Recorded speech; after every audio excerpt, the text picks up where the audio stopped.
Welcome, everybody. We will take as many questions as we have time for. I am Gail Suter. I channel the council, and my facilitator is Melissa Sleeth. Melissa, you want to? Hi, Yeah. everybody. She is in charge of making sure the meeting runs while I'm channeling. And we're happy that you're all here today. So excited. We set an alarm just because neither one of us are really great at keeping track of the time when we're doing this. So we use that to bring us out and give us a few minutes to wrap up. All right, so I am just going to call in the council, and today we're talking about what we need to know for 2026 and be sort of aware of and see what they have to say. I did some automatic writing with them today for me, and then Melissa talked to them right before the meeting, and I would say they're feeling a little saucy today, but anyway, maybe they'll calm down before. Very I think heartfelt, that's though. Melissa and I that they like to give a hard time to, but anyway, here we go. All right, and Melissa, you've got everything? I do. Okay. I'll see you after this. We are here. Hi. Thank you for joining us today. I'm going to start with the first few questions here. Many of us do not take the time to celebrate or recognize our accomplishments as a change maker. Would you please lead us in an opening meditation about gratitude for our achievements in 2025, please? Yes, this would be an honor. If each of you could put your feet on the ground, your hands in your lap, if possible. Close your eyes or look at something fixed. And we will start with the breath as usual. Breathing in through your nose. Hold and then out through your mouth.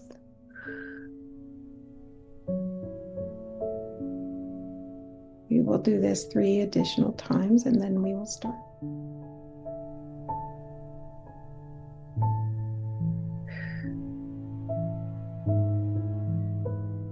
We are honored you have all come today to honor the change makers that you are.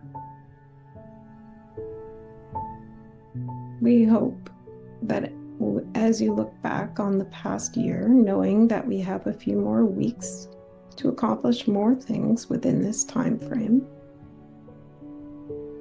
that you let go of the expectations that you may have held for 2025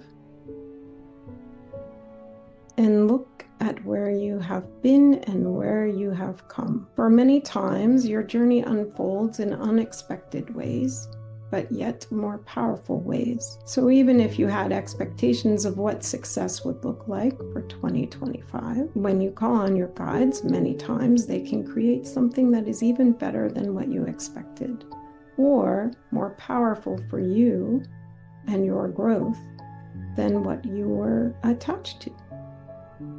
So breathe in and breathe out the expectations you had of what success would look like. Now review the year. Where was your greatest growth?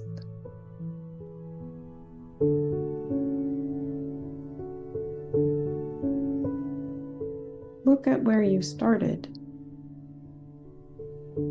What is different today?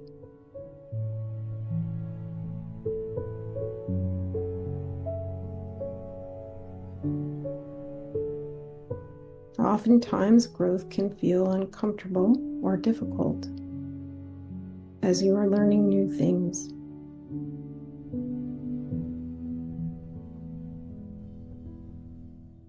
Where was your learning accelerated?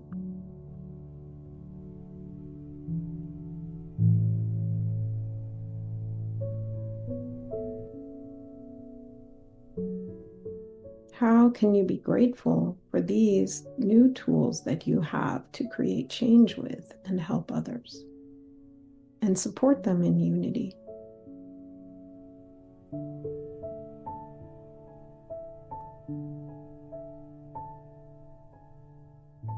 If you saw your year from our perspective, you would be nothing but extremely proud of all the hard work and change that you created within yourself, within your environment, and within others. We are sending you a high vibrational frequency that will allow you to view yourself with more insight into what success looks like as a change maker, and allows you to be grateful for all of your accomplishments in 2025. Unity could not be brought without you, so we are eternally grateful for you and your teachings of others and your learning that is then transmitted to universal consciousness. For every lesson that you have learned this year grows universal consciousness and allows others to become better themselves. You all have co-created many new understandings and changes within the earth and where you are. Recognize this and be filled with self-love and the knowing that you will create even more in the coming year of 2026.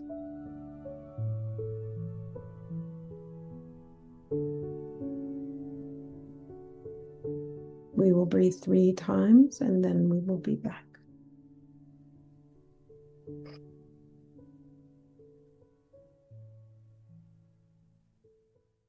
You all may hear the flapping of a flag behind us. It is windy here. Those are the winds of change. You may ask. Thank you for that. That was very nice to go through the past year and all the changes that we've all made. My second question is, as unity is ushered in, how will our perspectives shift regarding our hopes, dreams, and expectations?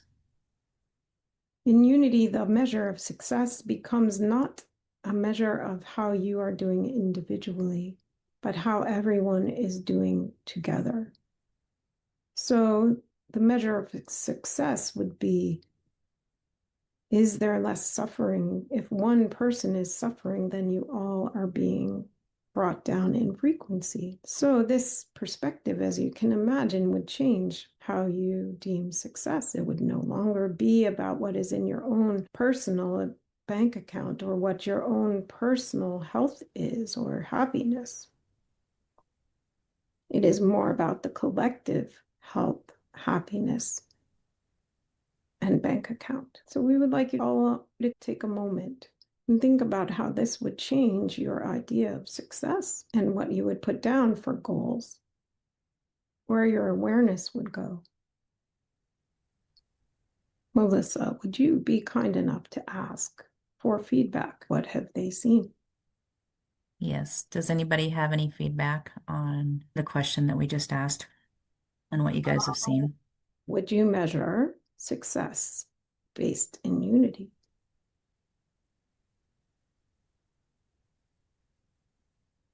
Brian, would you like to answer that question for yourself?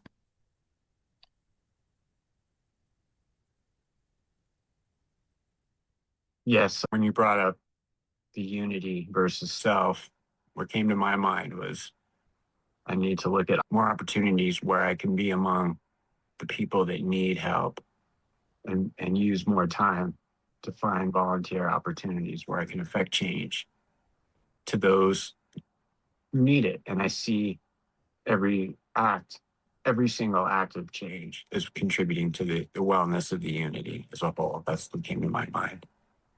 Yes, and we would tweak that perception of help. Many people resist help because they feel it is a judgment upon them that they are not good enough as they are. So the interesting thing is, where can I be to co-create a new perspective or a new experience with others? So this may not be the people who are the poorest, or this may not be the people who are the sickest. But yet each time you help co-create people's understanding in how working together can make it better for everyone, uplifts the entire earth. So It is not important to just find the lowest of the low, but to uplift even the highest of the high, because each end of the spectrum lifts everyone or lowers everyone. So maybe people with access, or the fortunate ones currently, can co-create together that would help others who do not have the access to less suffering. Or to look at the people who are suffering and ask, what gifts do they have that they are not allowed to share? What can we learn from their experience? What are they bringing to unity with their understanding of suffering? So each person on this earth is a co-creator and an expert in their own right. And when unity is finally birthed, as it is being now, everyone will be seen as the teacher expert that they are, and met with curiosity about the gifts that they are sharing. So maybe rather than collecting money, which is an energetic form of appreciating gifts, it is, how do I see all the gifts that are being offered?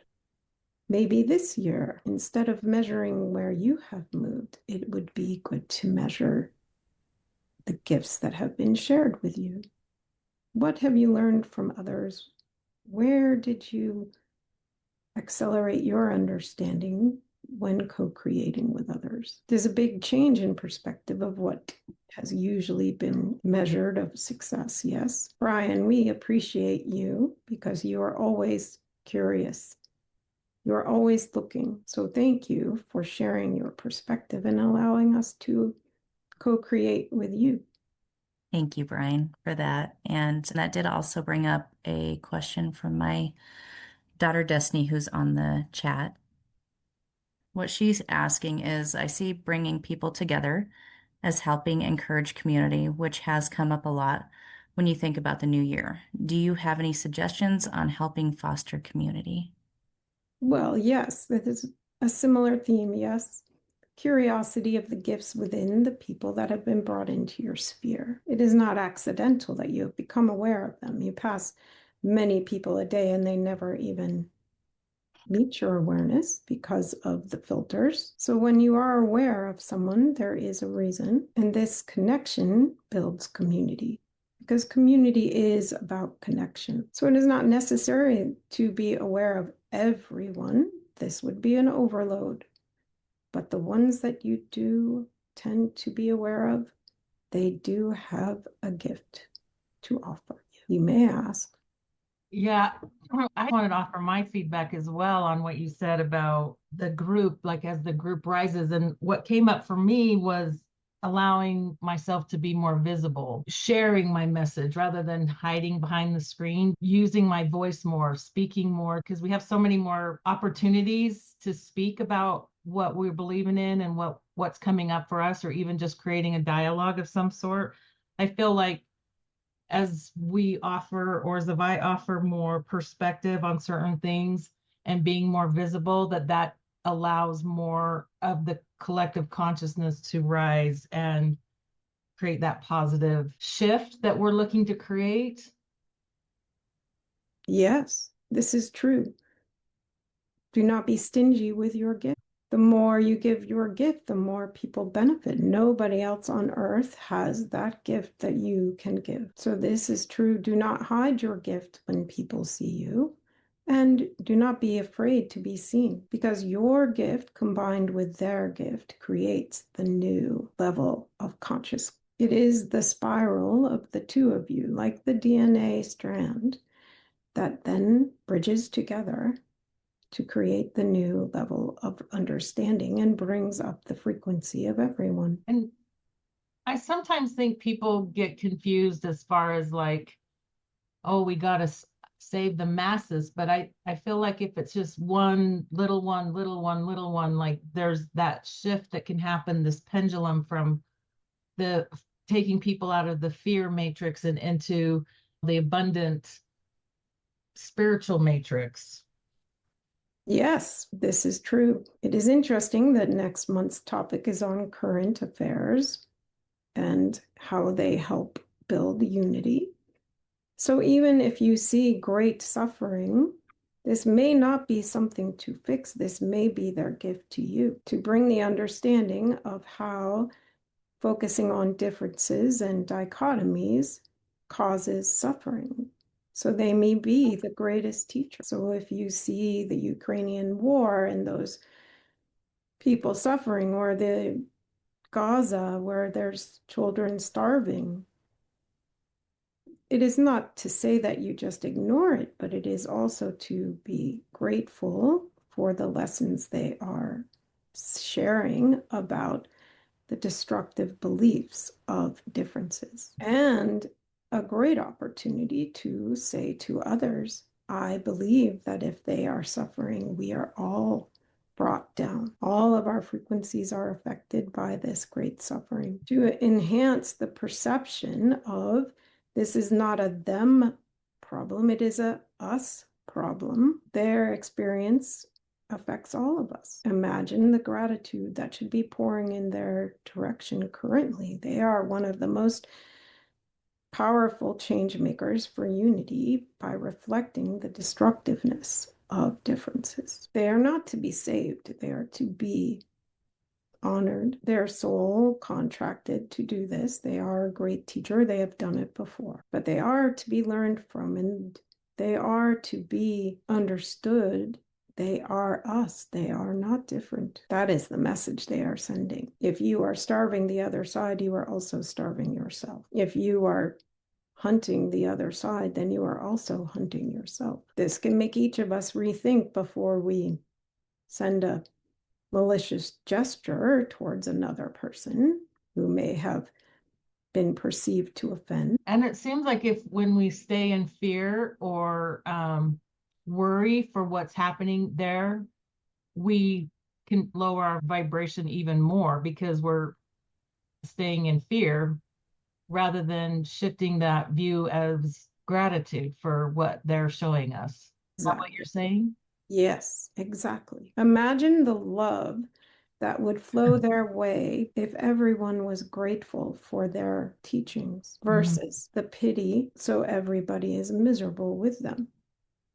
This is not their purpose. So yes, but the hard thing about it is that the news or the media sources do not approach it this way. They approach it to increase fear. But imagine if you watched it with no commentary. Really, and just sent love to both sides. Yes, for if you only love the victim and you ignore the perpetrator, then you are ignoring the victim within the perpetrator. You must love both sides because they are you and you are them. They are reacting to trauma through learning about differences. But if you clear your trauma, then you do not react. So a change maker needs to be a warrior and a healer. This is said in the book. Every change maker has a warrior that will walk towards injustice and fear. And every change maker has the healer to transform fear and trauma into unconditional love. They must be balanced, for if you only have the healer, then you are ignoring the warrior, and the warrior needs to go to witness both sides suffering. If you only have the warrior, then you are creating more victims. So the healing is always on both sides because we're not healing them from their trauma that was created by the belief in differences. We are healing them from believing in differences. So we are trying to create the understanding that we are all one energy. COVID showed this. Yes, it traveled around the world no matter how we were separated. We are one organism. There is no difference. Every single thing, every moment, every atom is from the same energy. And once we understand that, that is when you start creating with physics and reorganizing the energy without believing in taking it from the earth. But this is advanced, right? So we must first start with the understanding that it is all one energy in different forms. You may ask. It seems like then that when you mention the wars, it's kind of more of an overall macro view, but when we hone it into a micro version of what's going on within our own lives as an individual wanting to heal, but that has been victimized, that there's also the victim within that perpetrator, that if we can send love or gratitude for the victim of within the perpetrator, we could heal within us, but also heal them. We will utilize an example of a friend that had contacted Gail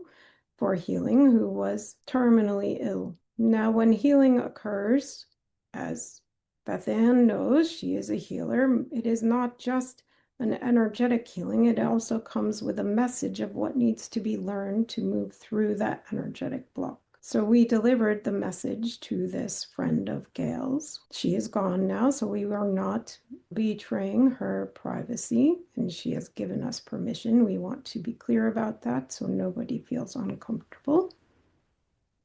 She had been a victim of sexual abuse at the hands of her priest. In order for her to heal, we sent a message that the only way for her to follow her purpose was for her to be severed from the Catholic Church, where her tribe had been for many, many generations. So this person was utilized as a tool to sever her from the Catholic Church so she could become the teacher she became through the understanding of many religions, where she then worked inside prisons where all of the people who were creating victims, but also had victims within, were thrown away. Had she not been severed from this in such a harsh manner, she would have not fulfilled her purpose. So we suggested that it was not about forgiveness of this individual. It was about gratitude for the individual creating the circumstance for her to be free to follow her purpose.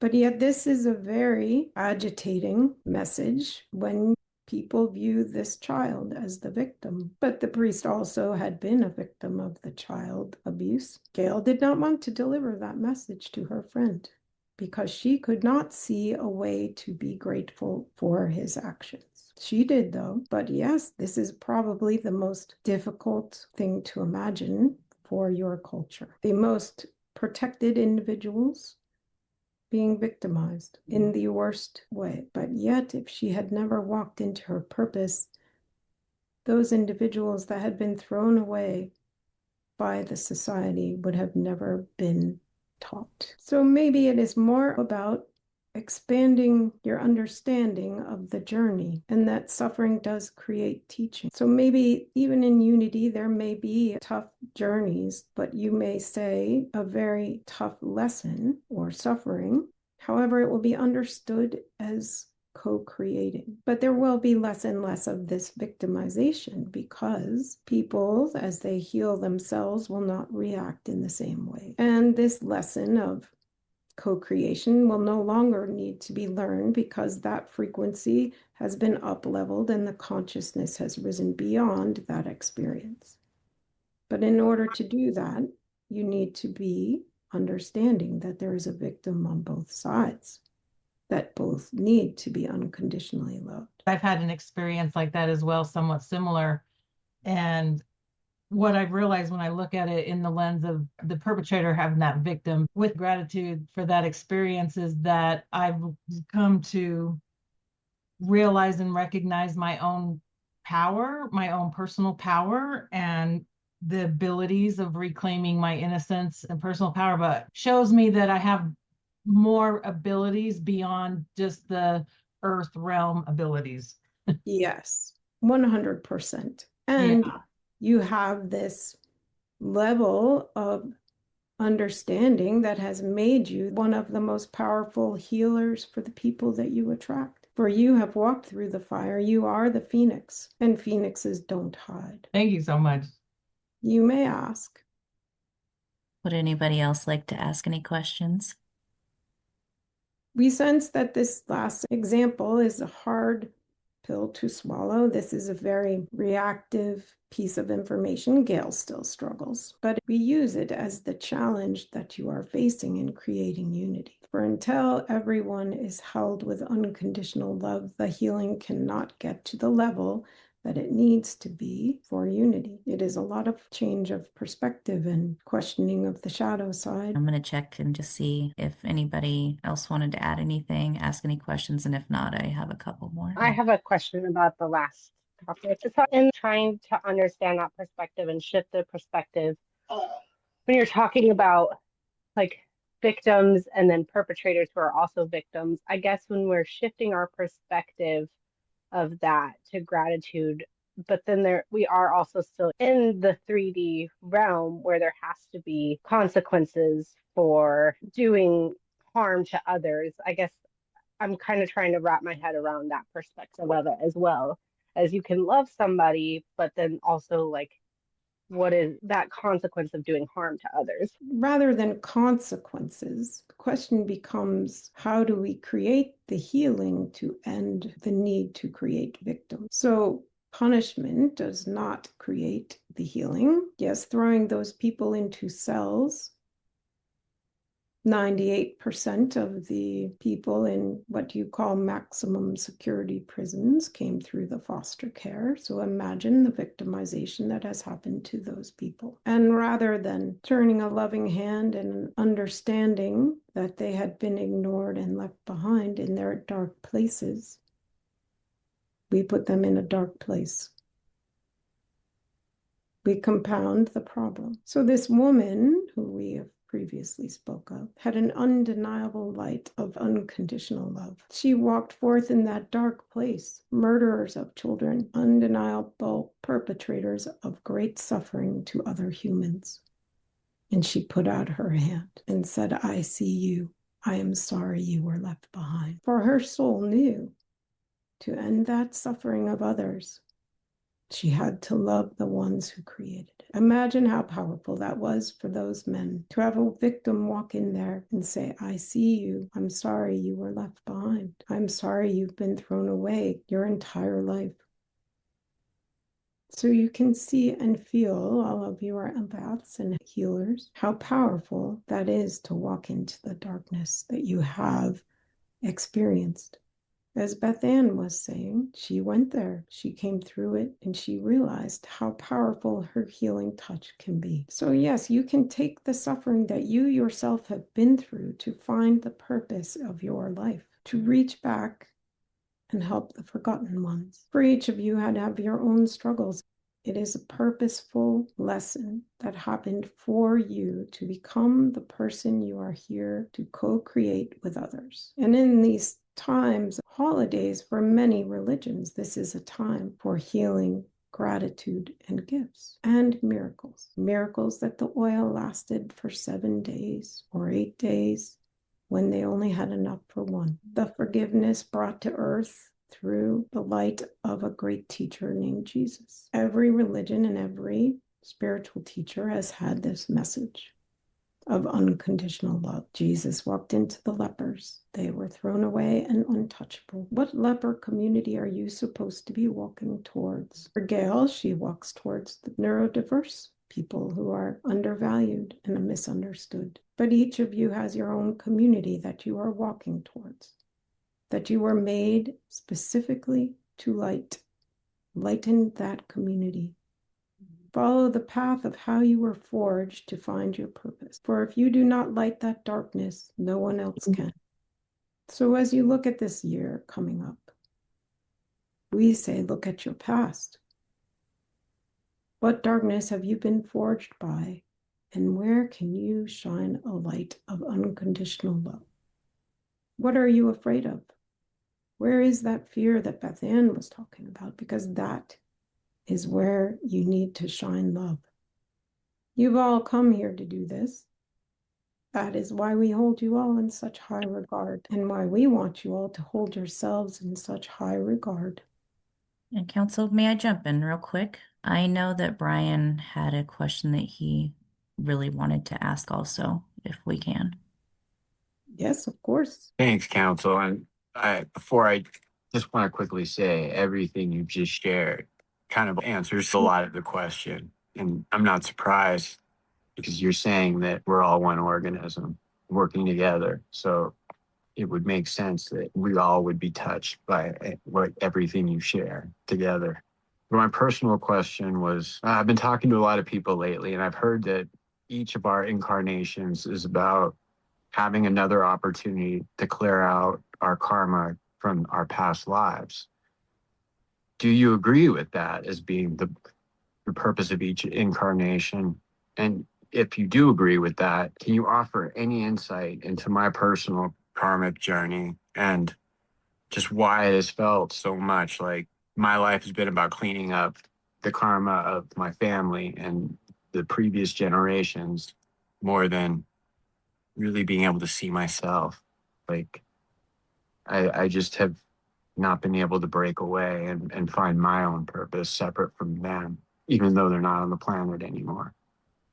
Yes, well, your generation, many of you have come to heal the tribe and the tribal traumas, because if these are not healed, then the reactive selves are still there that are causing the issues of differences and dichotomies on Earth. So, yes, we are not surprised that you feel like, whew, this is a lot of work.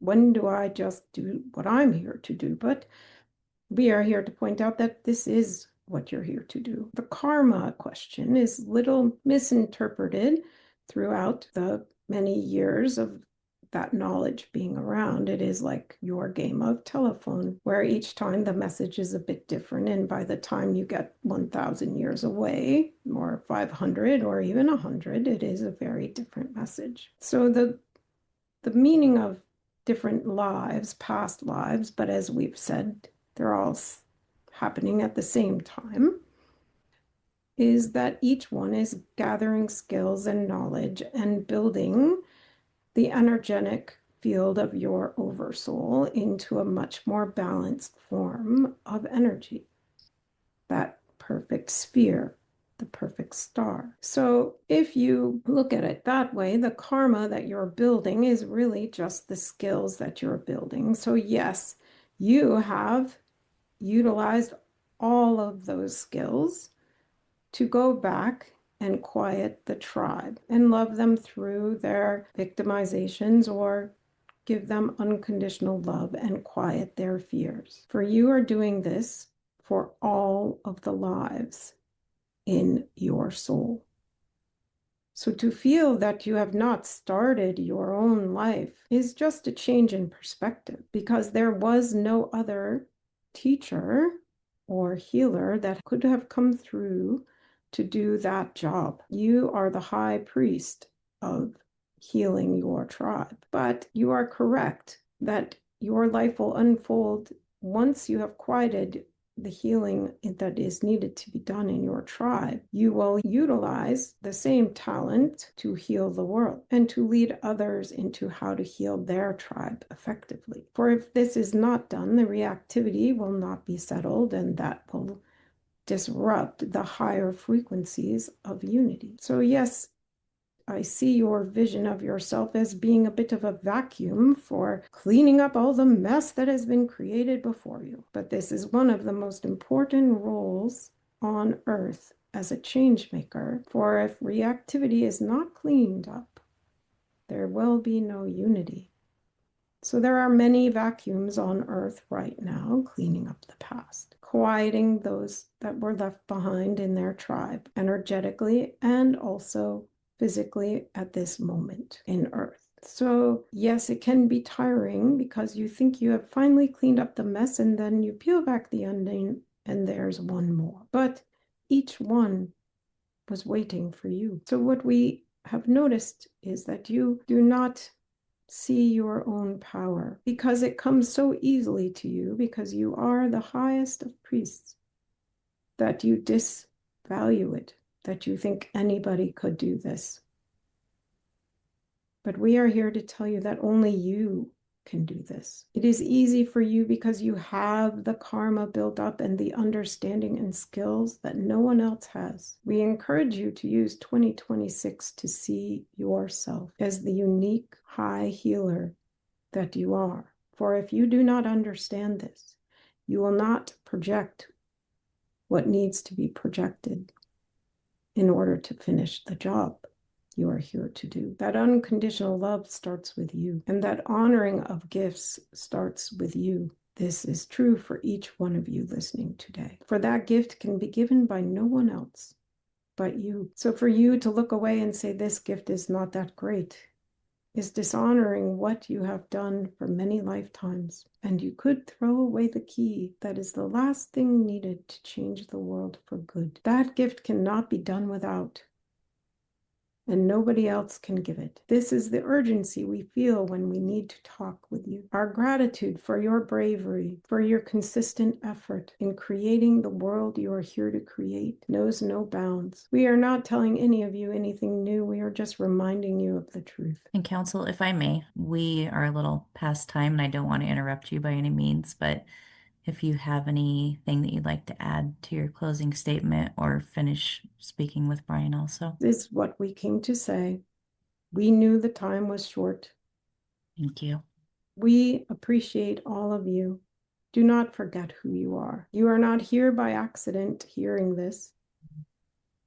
Each one of you is a Brian, is a Beth Ann, is a Gail, is a Melissa, is a Shannon. All of you came with your individual gifts, and they are as powerful and as important as everybody else's. You are the piece of the puzzle that cannot be lost. So do the work you need to do to understand how valuable you are and how important it is that you walk this earth with the presence you were given to change. We love and honor all of you. And remember, in this season of giving, the best gift you can give is your authentic self, unbridled by limiting beliefs or old tapes. Thank you for your time. We are honored and complete. Thank you for your time also. Hi, Gail. Hi. That was very in-depth and amazing. A lot of really great information. Sounds good. What I heard was pretty awesome. Yeah. So that's good. Well, thanks everybody for coming today. Love you guys.